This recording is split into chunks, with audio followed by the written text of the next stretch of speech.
a bad plan is better than no plan. And there's a Alex Hermosi said this that someone else said. So who some guy said that um, a lot of people approach business like they open up the fridge and they're like, oh, what am I going to whip up?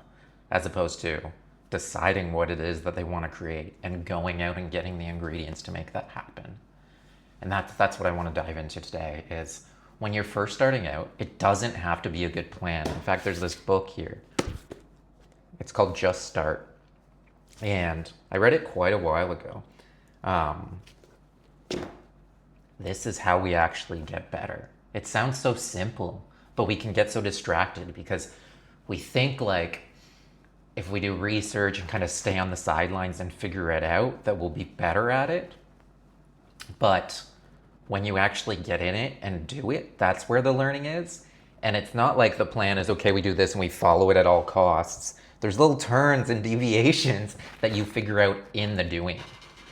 It reminds me of this university class, I believe it was, where they had to make pots, like pottery, and out of clay. And they split the class into two groups. One was graded, they could only make one clay pot, and it was measured on the quality of that pot. The other one was measured on volume. It didn't matter the quality, they just had to do as many as possible, and they were graded solely on quantity. So they go, and the one group, is studying and figuring out how to make this perfect pot. The other one's just going and doing, and like, doesn't matter, let's make it. And at the end, the quality of the pots of the group that was just pumping them out, just doing all this quantity, was so much higher than the other group that only had a chance to do it once. And that's what we're talking about here, is you can't like stay on the sidelines and expect to get better. No great athlete has ever studied their way into the Hall of Fame. They do it. And yes, the studying can help only if you're doing it. Like, if you go to the gym and you find tweaks to improve your form, yes, you can get better results. If you just know, theoretically, how to exercise, you get no results.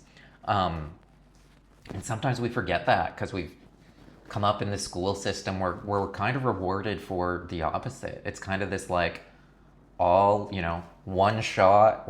We're usually marked as if it's that clay pot. It's just like we just get this one thing and hopefully it works out. But that's not the case in the real world, in the business world. You can just fail and that's okay. And if you fail quickly and often, you get better more quickly and more often, and you only need to get it right once. Like, the reward of getting it right is so much more than all the failures. Like, you could fail 9 times and on the 10th time be successful, and that more than pays.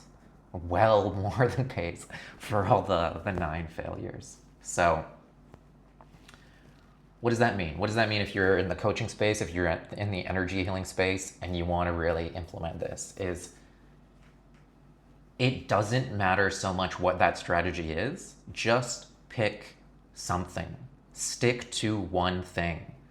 Where I've seen so many people fail is they'll do a little bit of this and then they'll see some random reel or TikTok or video, which is ironic because this is some random video telling you what to do.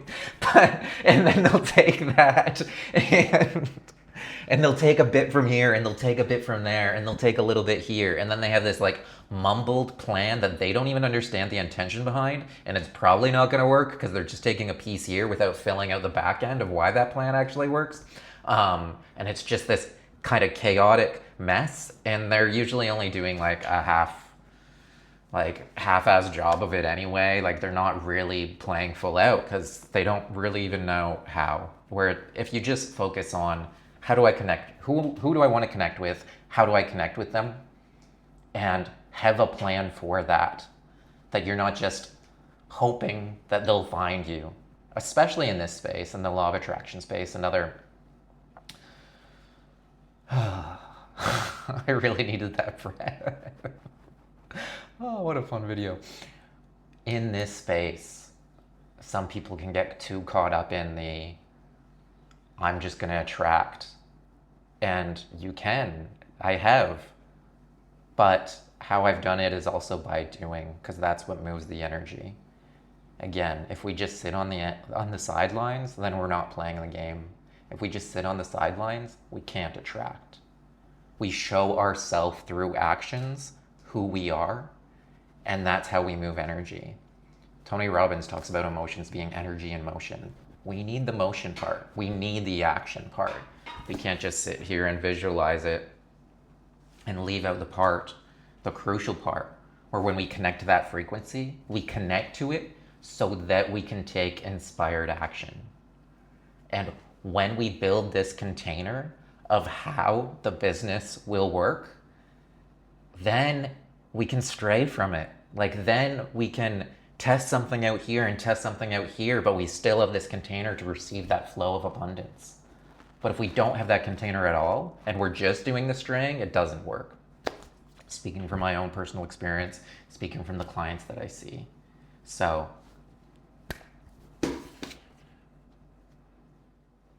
just start. It's not going to change unless you do. You're not going to change unless you do. And the reasons that you're telling yourself to not start